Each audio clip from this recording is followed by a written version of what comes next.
Good morning everybody. Class 10 के सभी students का इस यूट्यूब चैनल पर स्वागत है। मैं मुनीलाल सर आज आप लोगों को subject English book first flight का फर्स्ट लेसन, जिसका टाइटल है अ लेटर टू गॉड, मैं पढ़ाने जा रहा हूँ। सभी बच्चे अपनी अपनी किताब निकाल लें। फर्स्ट फ्लाइट का first lesson a letter to God. उम्मीद करता हूँ आप सब ने अपनी अपनी किताब निकाल ली है। आइए शुरू करता हूँ आज का lesson. A letter to God. पहले इस टाइटल को समझने की कोशिश करते हैं। A letter to God means क्या हुआ? एक ऐसा पत्र जो गॉड के नाम लिखा गया पत्र। तो आइए देखते हैं इस कहानी में क्या क्या होता है। तो आइए इसका टेक्स्ट हम लोग लाइन वाइज स्टडी करेंगे। सभी बच्चे हाथ में पेंसिल भी रखेंगे, कॉपी भी रखेंगे। जहाँ पर आपको डिफ़िकल्ट वर्ड मिले उनको नोट डाउन भी करते जाएंगे। मैं आपको बताता जाऊंगा, एक एक वर्ड बताऊंगा आपको। तो देखिए इसका जो टेक्स्ट स्टार्ट हो रहा है, द हाउस। आपको मिल गया होगा यह पैराग्राफ। यहाँ से टेक्स्ट स्टार्ट होता है। The house.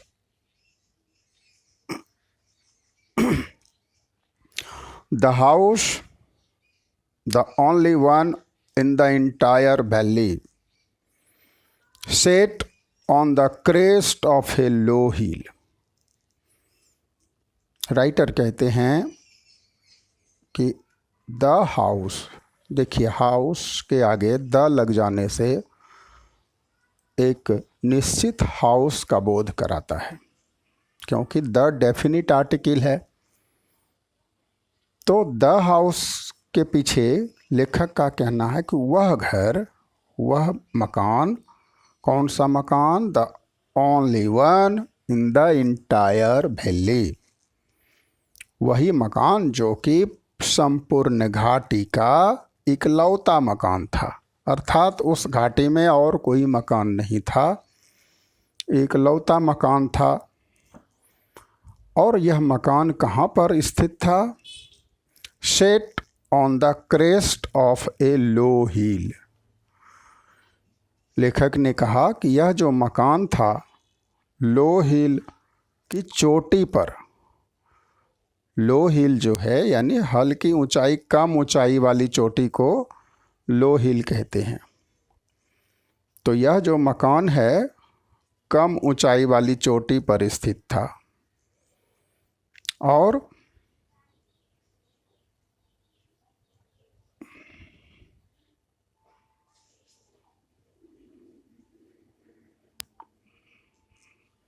थोड़ा सा टेक्निकल प्रॉब्लम आ गया, इसको सॉर्ट आउट कर लेता हूँ।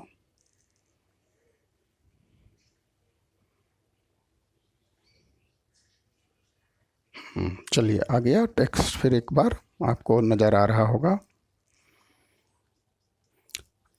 From this house. अब जो यह मकान है, मैंने बताया कि यह मकान एक पहाड़ी की चोटी पर है, तो काफ़ी ऊंचाई पर है।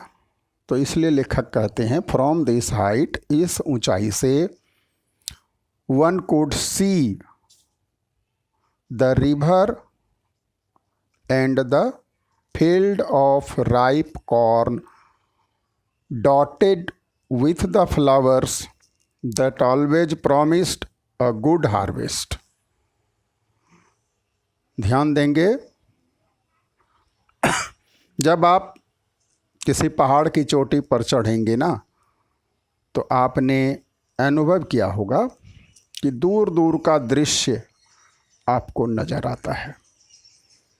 इसीलिए यहाँ लेखक कहते हैं कि इस ऊंचाई से हमें नदी दिखाई देती थी और ऐसे खेत दिखाई देते थे जो राइप कॉर्न यानी पके हुए दानों वाला, डॉटेड विथ द फ्लावर्स, फूलों से भरा हुआ, that always promised a good harvest, और जो हमेशा एक अच्छी फसल की उम्मीद दिलाता था, अच्छी फसल होने की उम्मीद जगाता था। यानी लेंचो को लगता था कि इस बार अच्छी फसल होने वाली है। The only thing the earth needed was a downpour. ये डाउनपोर हो सकता है आपके लिए न्यू वर्ड हो, आप इसको नोट कर लेंगे। तो अर्थ को कहता है एकमात्र चीज की जरूरत थी, ओनली थिंग, एकमात्र चीज, और वह चीज थी डाउनपोर। डाउनपोर कहते हैं वर्षा को, और एटलीस्ट ए शावर, यानी वर्षा यदि ना भी हो तो हल्की फुल्की वर्षा यानी बौछार, शावर। तो शावर से भी काम चल सकता था। देखते हैं next line. Through out the morning Lencho who knew his fields intimately had done nothing else but see the sky towards the northeast.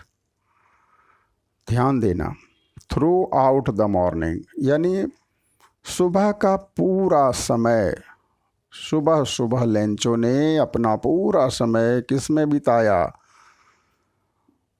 Had done nothing, यानी सुबह सुबह कुछ और काम नहीं किया, नथिंग एल्स, कोई और काम नहीं किया, but see the sky towards the north east, बल्कि नॉर्थ ईस्ट के आसमान को देखता रहा।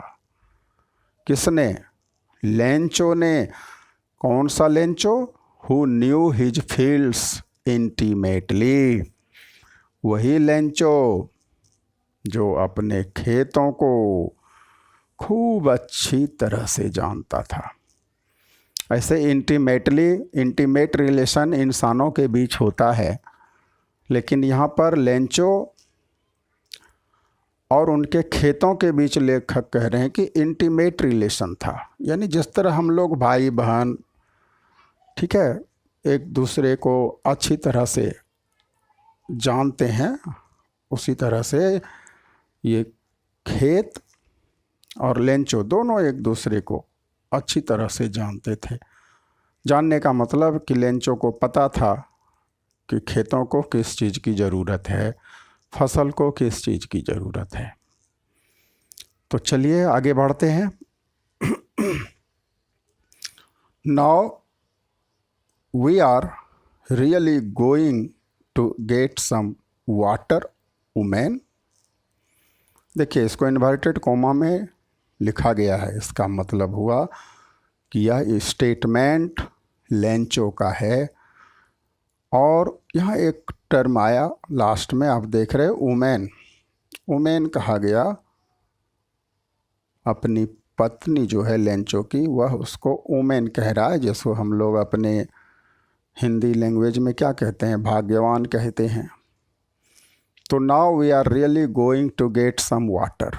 क्या कहा पत्नी से? कि रियली यानी सचमुच का, अब हमें कुछ वाटर यानी कुछ वर्षा, यहाँ कहा जाए वाटर, कुछ बारिश अब हम लोगों के लिए होने वाली है। The women who was preparing supper replied, yes God willing. और वह वुमेन जो है लेंचो की पत्नी, उसका नाम यहाँ नहीं दिया, उनको वुमेन कह करके ही यहाँ लेखक ने काम चला लिया। तो उस औरत के बारे में बता रहा है, वुमेन के बारे में, कि वह प्रिपेयरिंग सपर, खाना बना रही थी वह, और उसने कह दिया यस गॉड विलिंग, यानी गॉड की मर्जी। The older boys were working in the field. देखिए ओल्डर बॉयज यानी लेंचो को बहुत सारे बॉयज थे, बहुत सारे बेटे होंगे उनको, तो उनमें से जो बड़े वाले बच्चे थे, बड़े लड़के थे, वे तो खेल रहे थे खेत पर, सॉरी खेल नहीं रहे थे, वर्क कर रहे थे, यानी कुछ न कुछ कार्य कर रहे थे। while the smaller ones were playing near the house। और जो छोटे लड़के थे ना, वे घर के आसपास ही खेल रहे थे। until the woman called to them all। तब तक खेलते ही रहते थे जब तक उसकी माँ सभी को कॉल नहीं करती थी, पुकारती नहीं थी। कैसे पुकारती थी? कम फॉर डिनर, कि डिनर के लिए आ जाओ। यहाँ डिनर ऐसे तो रात्रि का खाना होता है यहाँ पर, लेकिन डिनर से मतलब समझ लो दोपहर का खाना होगा। It was during the meal that just as Lencho had predicted big drops of rain began to fall. अब कहता है ड्यूरिंग द मील, यानी अभी भोजन कर ही रहे थे वे लोग, तभी क्या हुआ? Just as Lencho had predicted, Lencho ने जिस तरह से प्रिडिक्ट किया था, पूर्वानुमान किया था। क्या अनुमान किया था? कि वर्षा होगी, क्योंकि अपनी पत्नी को उन्होंने कह रखा था कि आज कुछ न कुछ बारिश होने वाली है। तो लेंचो की जो भविष्यवाणी थी, प्रिडिक्शन था उनका, पूर्वानुमान भी कहते हैं इसको। तो प्रिडिक्ट करना मतलब भविष्यवाणी करना, तो वह सच हो गया। कैसे सच हुआ? Big drops of rain began to fall, वर्षा की बड़ी बड़ी बूंदें गिरने लगी। In the north east huge mountains of clouds could be seen approaching. और नॉर्थ ईस्ट की तरफ यानी उत्तर पूर्व दिशा की तरफ ह्यूज माउंटेन्स, बड़े बड़े पर्वत, किस चीज़ के? ऑफ क्लाउड्स, बादलों के, कुड बी सीन, देखे जा सकते थे, अप्रोचिंग, पास आते हुए। नॉर्थ ईस्ट की तरफ क्या दिख रहा था? कि बादलों का बड़ा बड़ा पहाड़ पास आ रहा है, करीब आ रहा है। क्या मतलब हुआ इसका? यानी ऐसा लग रहा था कि काफ़ी तेज वर्षा होने वाली है। The air was fresh and sweet, हवा बिल्कुल ताज़ी थी और स्वीट थी, मधुर थी, यानी सुखद हवा थी। The man went out for no other reason than to have the pleasure of feeling the rain on his body. और वह आदमी यानी लेंचो कहता है किसी और कारण से नहीं, बल्कि इस बरसात का अपने बॉडी पर सुखद अनुभव करने के लिए, वर्षा का आनंद लेने के लिए वह बाहर चला गया। When he returned, he exclaimed, और लौटकर जब वह आया, यानी वर्षा में भीगने के लिए बाहर गया था तो लौट के आया, और लौट के आने के बाद उसने कहा, These aren't raindrops falling from the sky। कहा आसमान से जो ये रेन ड्रॉप्स गिर रहे हैं ना, वर्षा की जो बूंदें टपक रही हैं, ये क्या हैं? They are new coins. कहा ये वर्षा की बूंदें नहीं हैं, these are not rain drops, ये वर्षा की बूंदें नहीं हैं। तब क्या हैं? दे आर न्यू क्वाइंस, ये नए नए सिक्के हैं। The big drops are 10 cent pieces and the little ones are 5। कहा बड़े बड़े जो बूंदे हैं, बिग ड्रॉप्स जो हैं, वे 10 पैसे वाले सिक्के हैं, और जो लिटिल वंस हैं यानी जो लिटिल ड्रॉप्स हैं वे 5 पैसे वाले सिक्के जैसे हैं। With a satisfied expression, he regarded the field of ripe corn with its flowers. और कहता है satisfied expression यानी संतोषजनक अभिव्यक्ति के साथ, यानी अपने चेहरे पर संतोष का भाव लाता हुआ, he regarded the field of ripe corn, उस खेत को उसने नमन किया। रिगार्डेड प्रणाम करना, नमन करना, जो कि अन्न के दानों से, पके हुए अन्न के दानों से भरा हुआ था। विथ इट्स फ्लावर्स, जिसमें फूल भी लगे हुए थे। Draped in A curtain of rain, लेकिन अभी वह ढक गया था, आँखों से ओझल हो गया था। किसके चलते? कर्टेन ऑफ रेन्स, वर्षा के पर्दे से। अर्थात वर्षा हो रही है तो खेत और लेंचो की आँखों के बीच में समझो एक पर्दा सा बन गया है, इसलिए बोला curtain of rain. But suddenly a strong wind began to blow, and along with the rain, very large hailstones began to fall. देखो अब गड़बड़ हो गया भाई। अचानक क्या हुआ? A strong wind began to blow, प्रचंड हवा बहने लगी।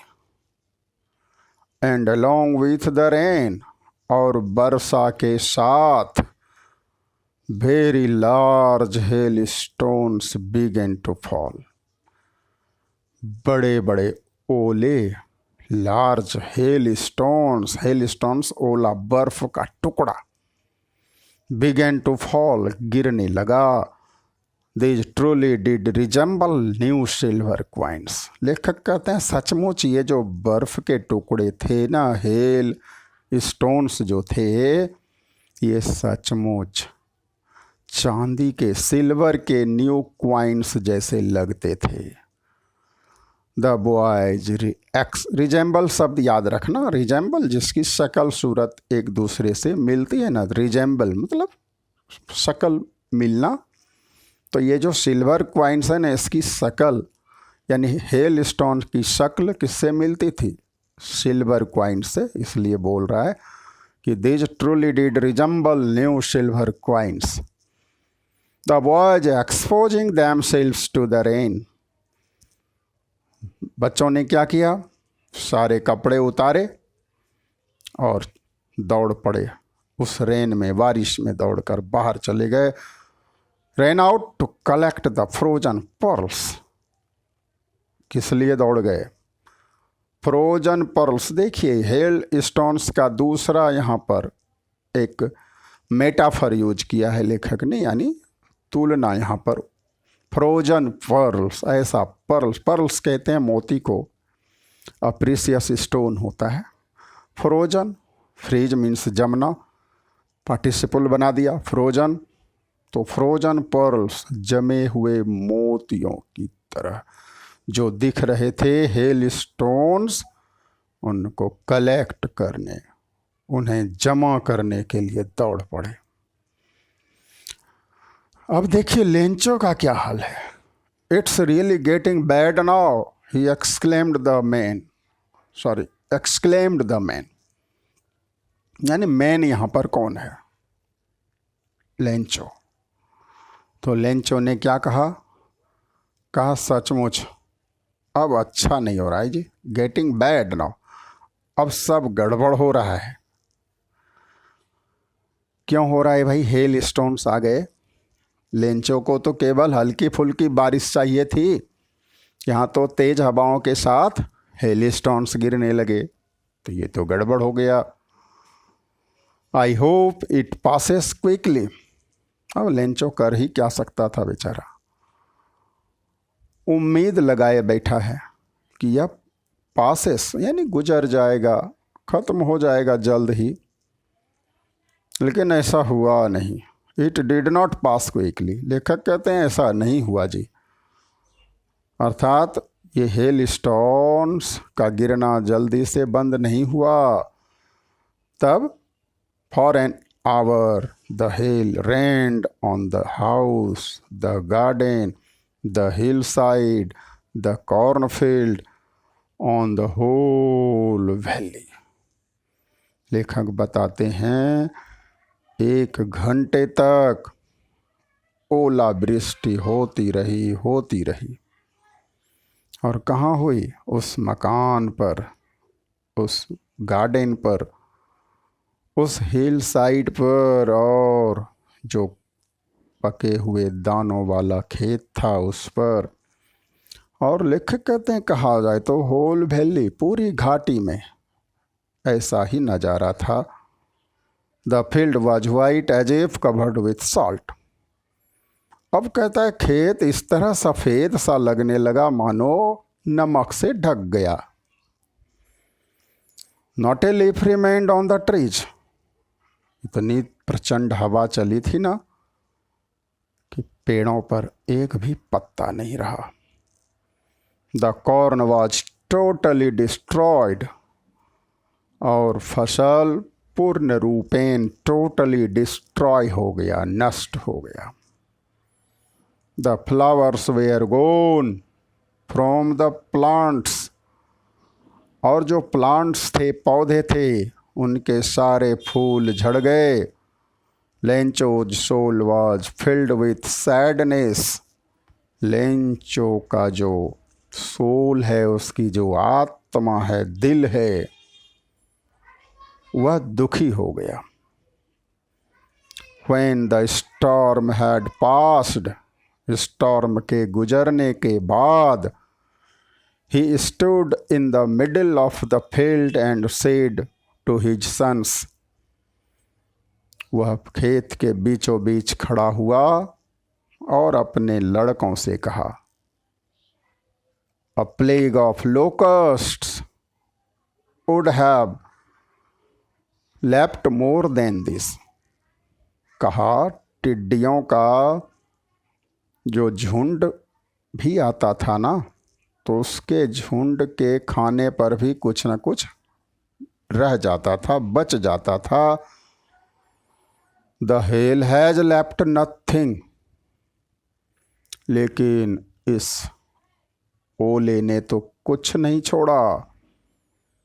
This year we will have no corn. इस साल हमें कोई अन्न नहीं मिलने वाला। यानी इस वर्ष हमें कोई दाना, कोई अन्न नहीं मिलने वाला है। That night was a sorrowful one. वह रात बड़ी ही दुखद थी, यानी मुसीबत की रात थी। All our work for nothing. Lencho कह रहा है कि हम लोगों की सारी मेहनत बेकार हो गई। There's no one who can help us. कोई नहीं ऐसा जो हमारी मदद करें। Will all go hungry this year. इस साल हम सबको भूखा ही रहना पड़ेगा। डियर स्टूडेंट्स, मुझे लगता है आज का लेसन यहीं समाप्त करना चाहिए। काफ़ी लंबा वीडियो बन चुका है। अगले दिन मैं इससे आगे का पाठ लूँगा। और नीचे देखिए, आप लोगों के लिए ये होमवर्क है, ऑरल कॉम्प्रिहेंशन है, लेकिन आप इसे पेन और पेंसिल से अपनी कॉपी पर लिखेंगे, नोट करेंगे। बड़ा सिंपल सा क्वेश्चन है, what did Lencho hope for. यानी लेंचो को किस चीज़ की उम्मीद थी। आपको मालूम है किस चीज़ की उम्मीद करता था लेंचो। दूसरा क्वेश्चन को मैं हिंदी में आपको समझा देता हूँ। Why did Lencho say the rain drops were like new coins. कहता है लेंचो ऐसा क्यों बोला कि ये जो रेन ड्रॉप्स है वह न्यू क्वाइंस जैसा है, यानी ये वर्षा की बूंदें नए नए सिक्कों की तरह है, ऐसा क्यों कहा लेंचो ने। पढ़ चुके हैं आप। Number 3, how did the rain change. कहता ये वर्षा अचानक कैसे बदल गई। What happened to Lencho's field. और लेंचो के खेतों को क्या हुआ। What were Lencho's feelings when the hail stopped. और जब ओलावृष्टि थम गई, यानी हिमपात कहो, ओला गिरना कहो, जो कहो, जब हेल स्टोन का गिरना बंद हो गया तो फिर लेंचो का फीलिंग क्या था, उसकी भावना क्या थी, यह भी आपने अभी अभी पढ़ा है। तो उम्मीद है आप इसे कर पाएंगे। मैं आपको लिंक दे दूंगा नीचे, आप इसे YouTube से डाउनलोड करके पढ़ पाएंगे। Thank you. जय हिंद, जय SDN।